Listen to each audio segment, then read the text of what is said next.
It's an everyday thing. It's an everyday thing. It's an everyday thing when you let your nuts hang. Let me tell you about this dumb motherfucker I was married to. We were married for about 10-ish years. One day, he's out of town. I'm sitting there on the couch, kind of dealing with some stuff because my brother had just passed 2 days prior. And I get a text. And essentially what it says in the text is, I'm having an affair. I want a divorce. Sorry for your bad luck. Okay, whatever. So I immediately go into business mode, right? I'm like, oh, you are. That's, I'm really sorry to hear that. How long have you guys been seeing each other? How long have you been having an affair? And yes, I made sure to use that language because, again, I already knew what this was going to be. This motherfucker texted me that. He texted it to me. So, got everything I needed. He told me, oh, you don't know her. It's somebody I went to high school with. I'm like, oh, great. Well, back when you peaked, obviously, that's when you would, that's the time in your life where you would go back to. So anyways, but she married him, he basically wanted me to get my shit out. Well, I hadn't been working because I was home. I was sick. I had found out the year before that I had cancer. I had surgery for that. We had some foster kids. The year before that I had bilateral foot surgery that left me unable to even really stand for any sort of length of time. So, there was a year or two that I was out of the workforce, and that's when the dynamic between us shifted. He treated me like a queen when I was able to consistently and completely facilitate his life, which I mean to the utmost degree. And, it was hard for people to believe that could be the way that was, because this man was in a career field that people generally think, oh, that person's got their shit together. No, he did not have his shit together. He fucking drank carpet cleaner, okay? What? That's another story. I'll tell you about it later. Not intentionally as far as I know. And I really don't think he's smart enough to do it intentionally. But anyways, that's neither here nor there. So I get this text that he is seeing this other woman from his high school days. So I'm like, okay, I hate that. We'll work through this, how long have you guys been together? Has blah, blah, blah. Has it been physical? Whatever, getting all the tea, getting everything that I knew that I was going to need in court. So anyways, that's on a Monday, right? My brother had passed on Saturday. I knew something was up because he was in Florida when this happened. He was on active orders. When I say this man had a career field where you'd think he was had his shit together. He was an F-18 pilot. He was a Hornet pilot, fighter pilot. So you would think, yeah, he's probably got his poop in a group, right? But no, he doesn't. He didn't. And so anyways, he had to do a swim physical, and this took place generally in Pensacola, Florida. We were in Mississippi at the time. He kept missing the Pensacola dates, and I knew something was up. And so this last one, the very last one that he had an opportunity to go to, was in Jacksonville, Florida. And I was like, okay, this bitch lives around Jacksonville. Okay. So I got to looking, and I followed the trail of breadcrumbs to find out who this woman was. I found out who she was on Tuesday. I figured it out on Tuesday simply by looking at their likes back and forth, this kind of stuff, taking context clues, figured out who she was, figured out where she lived, figured out where she was. And so she lived in a place south of Jacksonville. I was like, okay, well, that's weird. It's a little over 300 miles, and this was during COVID times, so his restriction of movement was 300 miles, right? He was on active orders to go down there to do this swim fizz. His restriction of movement was 300 miles. I was like, well, surely he's not going to break that to go down to this city where she lives. But so Wednesday, I hired a PI, figured out where he was staying, figured out that there was a convention going on, figured out all that kind of stuff, found my car. Oh, by the way, he was in my car.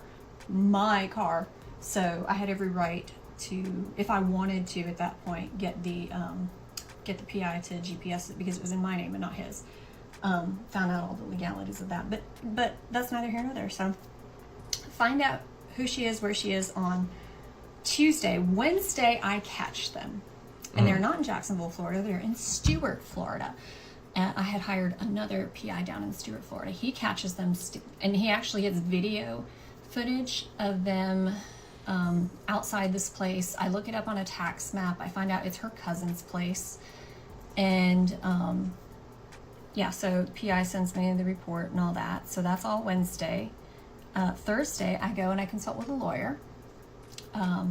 Friday, I file for divorce. At that point, I made copies of everything we had.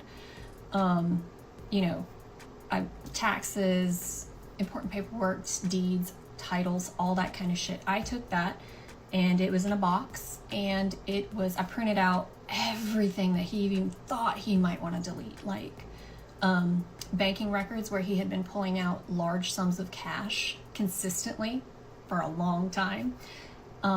And that money was disappearing. So I printed out all those statements, all those withdrawals, everything. And I put that in a box and I put it in my friend's attic. So there was no way he could find it. That was Friday. I filed for divorce, all the papers secured, yada, yada. Saturday, I make contact with her husband, right? And I get him on the phone, and he's devastated. He knows about it at this point. Apparently, he walked in on them. He went over to her cousin's house and walked in on them, found them together. It all came out, yada, yada. I, at that point, had downloaded a telephone conversation recording app, and I told him, I said, hey, actually, I told him, I said, I'm going to record this. He said, okay. And then later on, he asked, are you recording this? I said, yeah, I'm recording this. And he told me the story. He admitted everything that he knew, right? And so anyways, I had that all recording with, well, the ex gets back on Sunday, and he has no idea that any of this has gone down, right? And so he gets back on Sunday, and I record him while we have a conversation where he essentially tells me that he wants me to get my shit and get out. He tells me her name. He actually admits her name. And I told him, I said, you know, you committed adultery while on active orders with the military. I said, and not only that, not only did you commit adultery, which is in violation of Article 134 of the UCMJ, you also broke the restriction movement in order to do so. I said, do you realize what's at stake here? He's a lieutenant commander. Lieutenant commander in the Navy at that point? Yeah. So anyways, he says he doesn't give a shit. He doesn't give a shit what people know. Blah, blah, blah. Realized I was recording him there at the last part of it. It was lovely. And then... It's looking bad for him. So I go and I tell him, he says, well, you know, when I sell the house, you know, you need to get your shit and get out. When he says get my shit and get out, he means get one of my cars that I had already paid for, get that packet full of my personal belongings, and get the fuck out. So anyways, I said, no, honey, that's not how this is going to go down. That's not how this is going to happen. I said, you know, I haven't been in the workforce. I've been sick with cancer. We've had, you know, foster kids that you didn't help to care for at all. So we're not going to play out like that. He says, well, then I'll go down and I'll file paperwork. And I said, okay. Well, I filed for divorce on Friday. He about shit his pants, which wouldn't be the first time, by the way. Yes, I have had to bring that man pants to the gym. Wow. Must be that. Anyways, I said, well, I've already filed. And so Monday, I amended the paperwork. So that now pre-workout be shitty. I was going to let him get away with a no contest divorce so that he could go be with his paramour, which, by the way, Mississippi is one of 2 states left in the union where you can actually sue the paramour of your partner for alienation of affection. It just so happened that, you know, I had proof of it, of what was going on, with not only his affirmation, but I had an eyewitness and her husband who was recorded. Anyways, so he goes around, obviously I'm the bad guy. He just met up with he had no idea that I had all this information on him, by the way. he just met up with an old friend, and I was so jealous and insecure that I filed for divorce, and he's just been hit out of the blue, and he doesn't know what's going on, so he goes back to his parents' house so mommy can powder his butt, I guess, during Thanksgiving. And, you know, this woman is from that area as well, so, you know, they know who she is. But anyways, so all that happens, and then, let's see. Let me pause here. Okay, yeah, so all that happens. And started to sound like a lot. You know, he took my fucking car to his parents' house. Again, I should have put a GPS on it then. I didn't. I bought one, purchased the app, paid for the subscription. Like I said, it was my car. I could do whatever I wanted with it, but I didn't. I didn't need to, because this is what he didn't know. The motherfucker left himself logged in on Google on the PC. Yes, we still had a PC. And so he's logged in Google. So everything he Google Maps, everything he Googles, I got it. I had his live Google locations, and I saw where he had consistently Googled this 5-star resort in French Lick, Indiana. Okay, so what do? I contact a PI in Indiana. I'm hired this PI to go to this 5-star resort in French Lick, Indiana. She need to do one thing at a time. I buy her a room, which is hella expensive.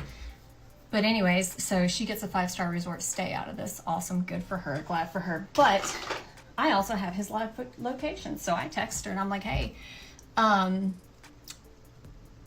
they're at a sports bar. I can't even remember what the sports bar was called, but I had the live location. I sent it to her. She shows up at the sports bar. She gets all these videos of them kissing on each other, hugging on each other, whatever.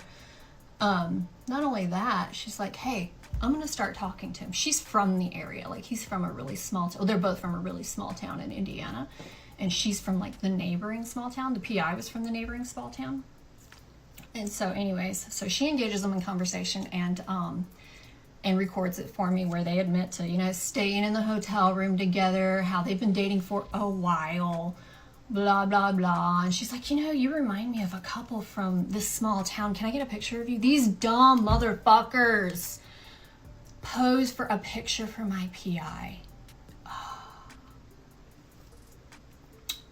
Anyways, so I got all that. And it's a woman too. He comes home, you know, he's still trying to spin this narrative. He has no fucking idea what I've got on him. Well then, meanwhile, I have all this information in a, oh shit, hold on. I have all this information stored in a Google Drive that I uploaded to a thumb drive. Hold on. Handed the thumb drive over to my lawyer. You know, so he's got all this information. Well, then he comes back, and at that time we were partners in a gym. We were not, you know, the primary partners, but we had part ownership in the gym. He coached, I coached. Well, he puts in the coach's message thread, text message thread, that he has COVID. And I'm like, he's still in the house. He's still making messes. Like, he would get up in the morning and he would fry bacon and just leave the fucking bacon grease splattered everywhere. He wouldn't put it away. He'd make coffee grounds everywhere. I was getting pretty sick of it. So anyways, he did all that shit. And then I find out he has COVID. Well, he didn't bother to tell me, so I called my lawyer and I say, hey, he's COVID positive. And this was, you know, back at the height of COVID. And I say, I'm an asthmatic and I'm a cancer patient, so I'm high risk. He needs to be out of the house. So his lawyer calls him. He absolutely loses his mind, because now he has to get out of the house. Well, it just so happened we had sort of like a mother-in-law suite built into a shop back behind the house. And that's where he ended up living, was right behind my house for a while. So he's back there. He can't come into the house. Listen what this motherfucker did.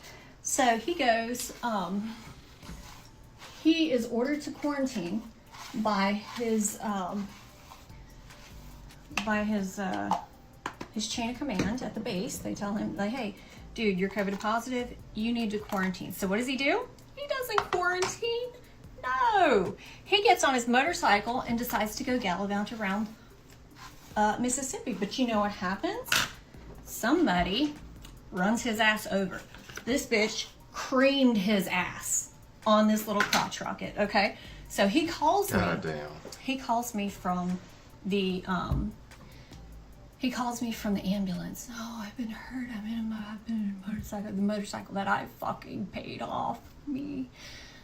I've been wrecked. My motorcycle is total. And he sent me pictures of all these injuries, and I was like, "Can you come get me?" No, fucking call her. So, anyways, I told his ass to Uber. He said, "Well, I can get my dad to drive down from Indiana." I was like, "Okay, whatever."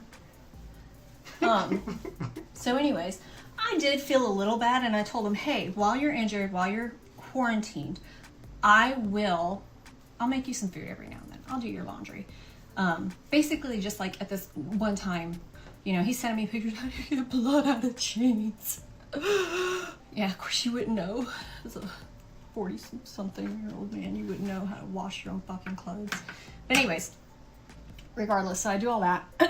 And this whole time, things are going great. I start seeing another guy, which, we'll get into all that later. There was a little instance where, I have sole use and possession of the house. He's back behind the house. He's across the neighbors. He gets drunk. He sees this guy at my house. I've got blackout windows all around. I mean, just completely blackout because he was spying on me constantly. And I'm in there with the guy I was dating, and my music cuts off. What the fuck? Oh, it's because he has his fucking face pressed against my bedroom mirror, or bedroom window, and his phone connected to my Bluetooth while he was trying to film through it. Yeah, so I guess he thought he was going to get me for adultery after I already filed for divorce, which, yeah, legally, but nobody's really going to hold you to that, because, I mean, come on. So anyways, all this is happening, and I guess his paramour and her husband, they start to try to reconcile, right? And so, hold on, I gotta do my hair. Part 3 is coming. I just apparently decided to video myself drying my hair instead of stopping the video, so follow for part 3.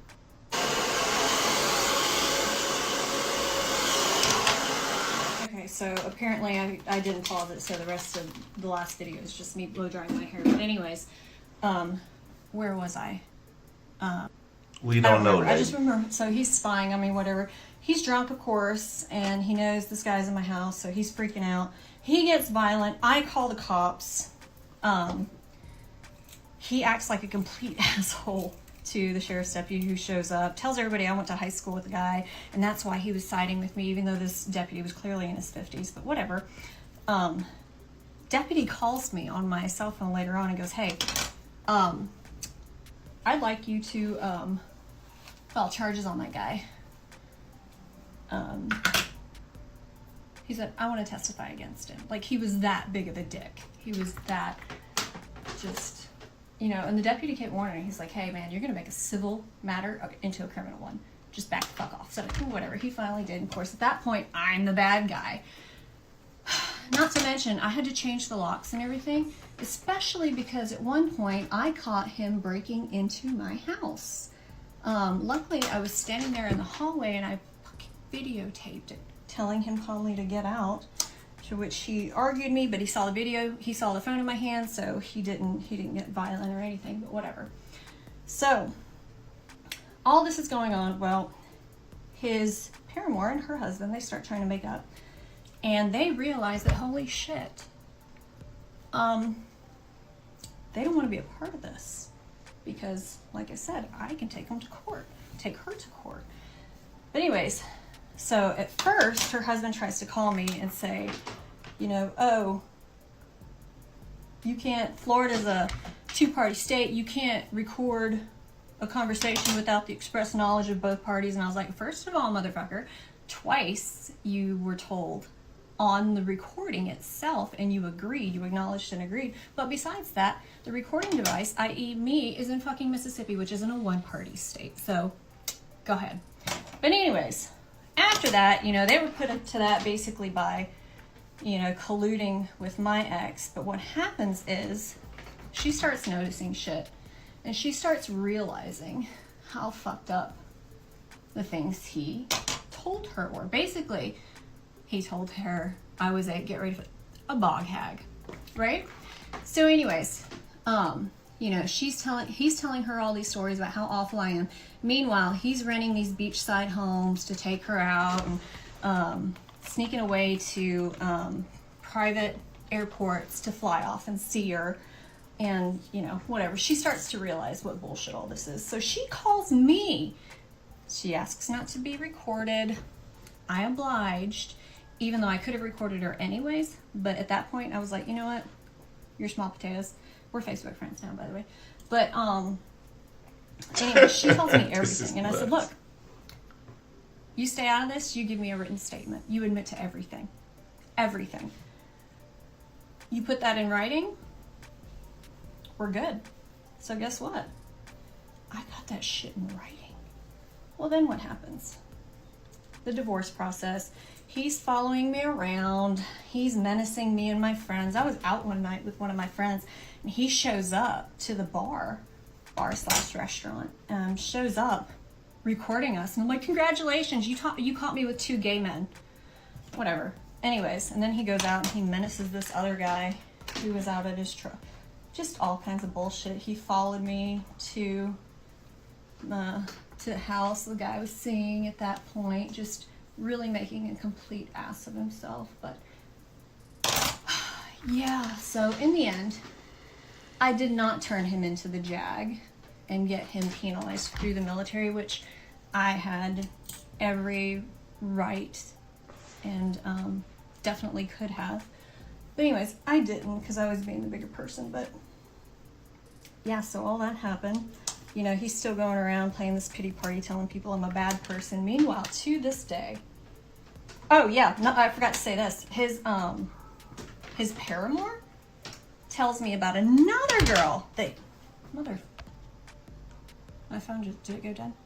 Anyways, his paramour tells me about another girl that he was seeing. And it turns out she was his ex-girlfriend from high school. But anyways, she's pretty pissed about that because he's been, you know, kind of seeing both of them, whatever. I found out about a bunch more. There were a bunch more, honestly, throughout the years. There were a bunch more. But, you know, honestly, I kind of blame myself because you can't get mad at a snake when it bites you when you know it's a snake when you pick it up, right? Moral of the story is, don't fuck with me. Oh, and I got more stories if anybody wants to hear them. It feels good to have that out because I always threaten. I was like, you know what? I'm just going to take this whole, my thing's ready. I'm just going to take this whole story and put it on Facebook so that his mommy can quit going around pretending like her golden boy is a fucking victim of his own bad choices.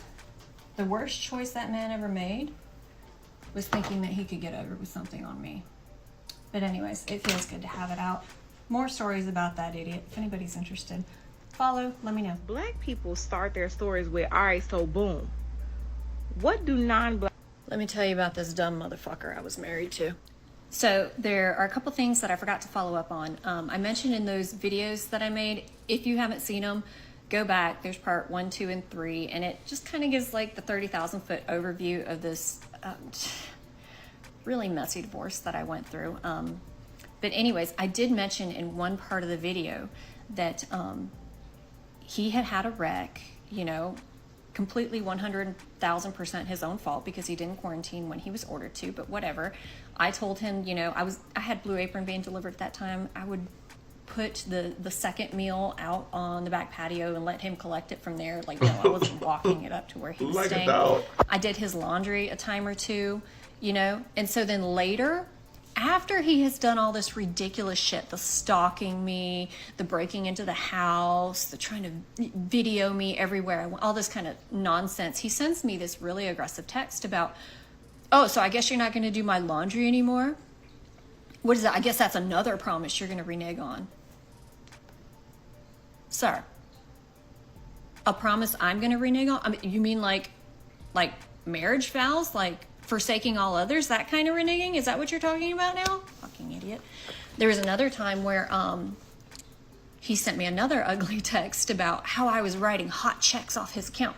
So obviously, you know, when we started going through the divorce, we separated accounts, right? So we still had a joint account open that neither one of us was using. It was empty, whatever. He sends me this ugly text about, you're writing hot checks off of it. I'm going to turn off overdraft protection because you're going around town and doing this and blah, blah, blah, blah, blah. So what I did, which he could have very easily done himself, but he was just too fucking stupid to do it.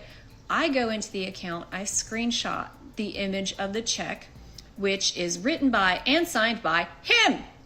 And I send that to him, and I never said another word about it. Like, this is the kind of idiocy that I dealt with. I know I mentioned a story about him drinking carpet cleaner. Yes, that happened. I can go into that. I know I mentioned a story about him shitting his pants. Yes, I can go into that. And you know what? I'm ready to. You know why? Because I have been the bigger person for, 4 or 5 years now, since all this has gone down. I haven't told anybody. He went around town running my name down, bigger person telling sucks. everybody that I was the adulterer, and I was doing this, and I was the bog hag, and I was the bad person who treated him so poorly, and yada, yada, yada. Meanwhile, he leaves my ass at home with a cancer diagnosis that I got on Friday so that he can drive 9 hours north to Indiana to play in a high school basketball alumni game. That's right, when he peaked. God, you know what? And let's normalize this, because I'm fucking sick of being the better person. Let's normalize putting these assholes on blast. No, let's not. Stitch this.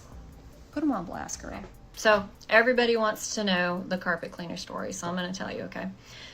So he had a habit of never cleaning up behind himself. Never. Ever. Ever. So he would go around and he would drink water bottles till there was about that much left in them. You know, I mean, and they would be all over the house, and I'd go behind him and I'd pick them up, I'd clean them up. Well, I was engrossed in something else, and I didn't do it for the last couple days. And apparently we ran out of water bottles. And so I guess what he was doing was going around the house and drinking up the remnants of his water bottles, which probably amounted to a few gallons, to be honest. Like, it was just that much shit left around.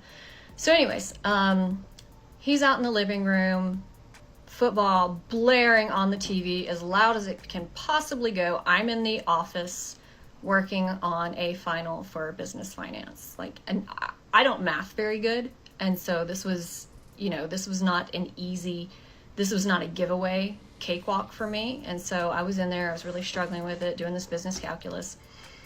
And next thing I know, he busts in while I'm doing my timed final. He busts in and he goes, "What is this?" And he's got a water bottle in his hand.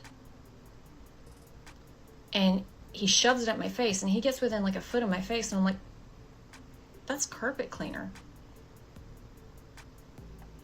So let me take this one on the chin first. Yes, I decanted the remnants of carpet cleaner into a water bottle. God, I just went British there for a second. Into a water bottle, tore the label off, and put it under the kitchen sink, okay? Because there just wasn't enough room for the big, it was fucking Rug Doctor concentrate, right? And so, anyways, I did that. That's on me. But then again, I don't expect anybody to go looking for things to drink under the fucking kitchen sink. Same way I don't label all the screwdrivers "do not stick in outlet," because I just assume that that's a normal part of knowing enough to be alive, right? So anyways, that's on me. Anyways, he brings it in there, shoves it in my face. I smell it, because it's fucking Rug Doctor concentrate. I look at it. It's cloudy. It's bubbly. And I was like, that's carpet cleaner. Why? And he goes, "Well, I just drank some of it." You drank some of it? How much did you drink? "Well, I got 2 good swigs." The fuck? The fuck made you decide to go in for swallow number 2 after you just drank a bunch of cloudy ass, bubbly Rug Doctor concentrate? But whatever. He drank 2 good swigs of it. Okay, so I stop my final. I get on the phone with Poison Control. I'm sitting there and I'm talking to the lady. He doesn't. He goes back to watching football because obviously this is my problem, right? So I get on the phone with Poison Control. I'm talking to the lady and she goes, okay, well, she asks what he drank, how much of it he drank. And I was like, hey, he took 2 good swigs of it. And she's like, oh, wow, okay. Well, how much does he weigh? And I said, I don't know, maybe 205, 210. And she fucking stops. And she goes, so this is a grown man? I said, yes, this is a grown man. And she goes, oh, well, I've never had an adult actually drink it. I've only ever heard of toddlers drinking it. She goes, but, okay, well, with no more than he drank and at that weight, he should be okay. Just be on the lookout for these symptoms, blah, blah, blah, blah, blah. And so, you know, she's like, he's going to be fine. I said, okay. So I hung up the phone. At this point, I'm pissed because I've missed 30 minutes of a final that I was already struggling with to begin with. He's still out there watching football. So I'm like, this motherfucker. So I go out there and I say, get up. We got to go to the ER. And he looks at me and I was like, she said it's lethal within 30 minutes. And you know what he does? He got pissed off, threw the pillow and said, I want to watch this game.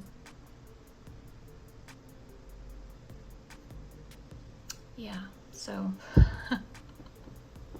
there you go. There's the carpet cleaner story. Later on, I'll tell you about the vacuum cleaner and the dryer. He has a real fucking problem with appliances.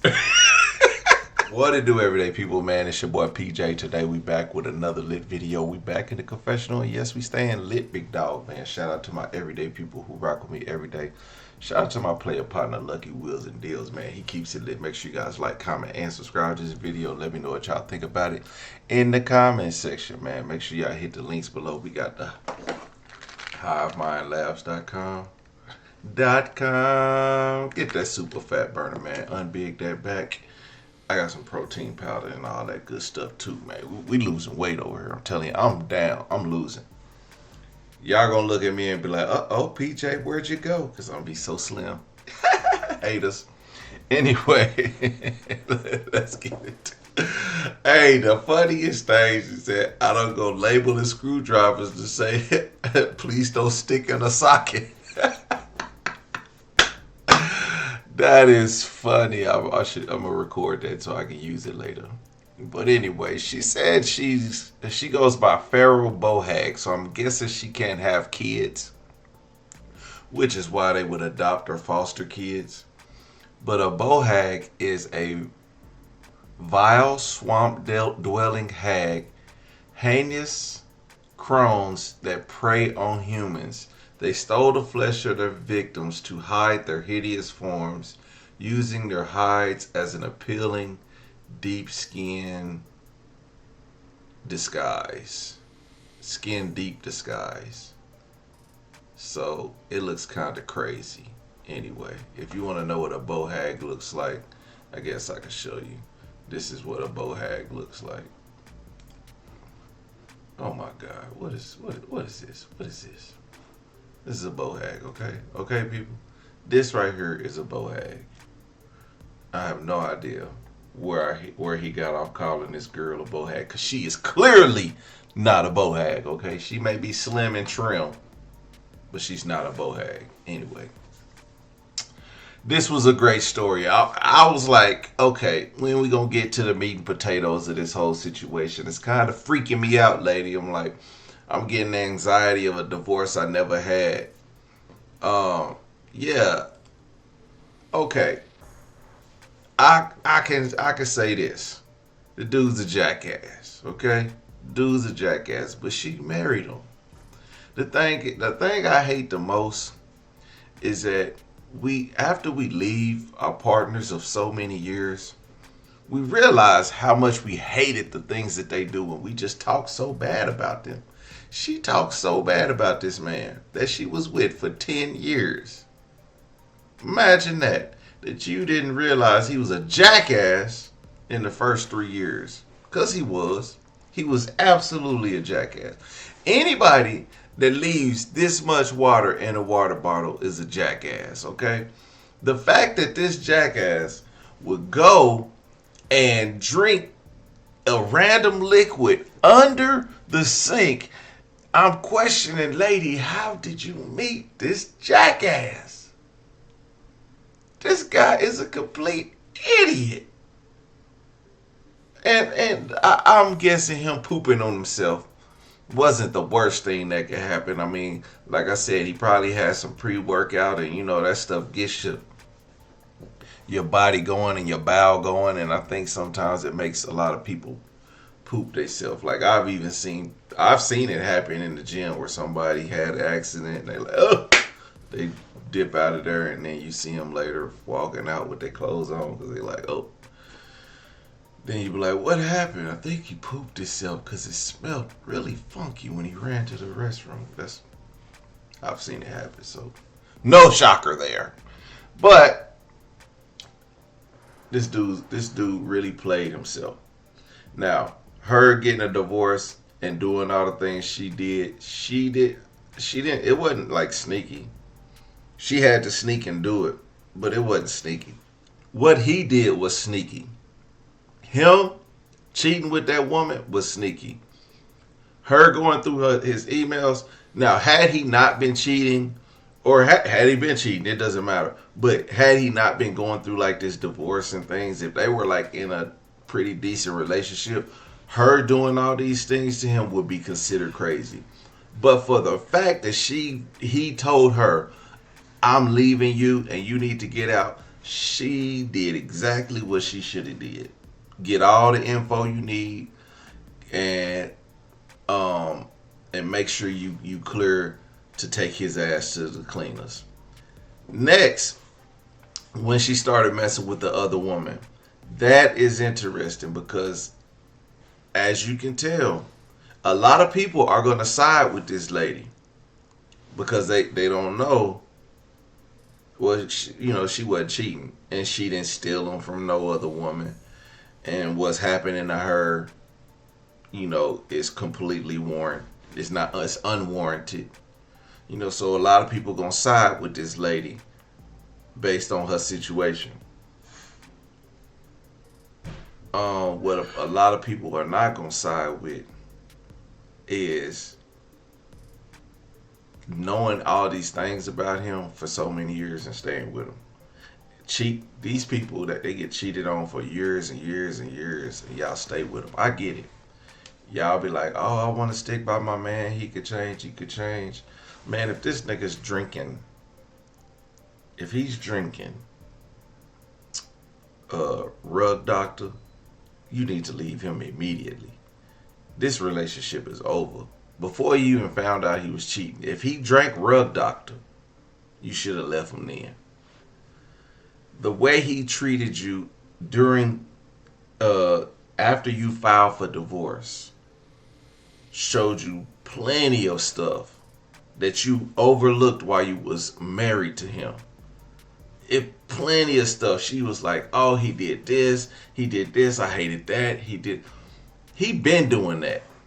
He been doing all that, and it didn't show outwardly until she filed for divorce. Once she filed for divorce, everything that she didn't like and he did it, it just burned her freaking soul. And she put up with that for 10 years because she loved him. But when she didn't love him, everything about him pissed her off. And she didn't realize that until it was over. Ma'am, I hope you get the healing that you deserve. Of course, these were the story about him drinking the rug doctor was hilarious, but the rest of it was just sickening. It just sucks you had to keep going through all that and didn't realize it. And once you realized he wasn't the one, it was just like you got a clear. You basically had a clear road out of there. You saved him and you saved the mistress. I thought you was gonna get all that info on that mistress and still sue her ass. And then what did she do? Go back to her husband? Okay? Like, that's just insane. Your husband got played in the end. He got played in the end. So, again. Listen, drinking water from a leftover water bottle after 2 days is sick. If you know all the bacteria that then grew on that thing after 2 days, I don't even drink after my baby. My baby is the most backwashingest thing in the planet. And I give her these little bitty water bottles, and I be like, cause she ain't finna drink a whole water bottle. So you want to know somebody who leave a bunch of water bottles? My 1-year-old. She got water bottles all over this damn house. Cause I ain't drinking after her. I hate when she be mad. She drink after me. I can't. She good with a straw, but out of a water bottle, you guaranteed to have a little bit of spit back up in that thing. Whatever she ate before she drank that water is gonna be in your. That little nasty devil. I'll be like, I can't even have no more water after that. It's a little piece of a Vienna sausage in my damn water bottle. I can't have that. Nah, sister. Nah, sister. Anyway, everyday people, let me know what y'all think in the comment section. Like, comment, subscribe. I'm out. Let you later. Peace.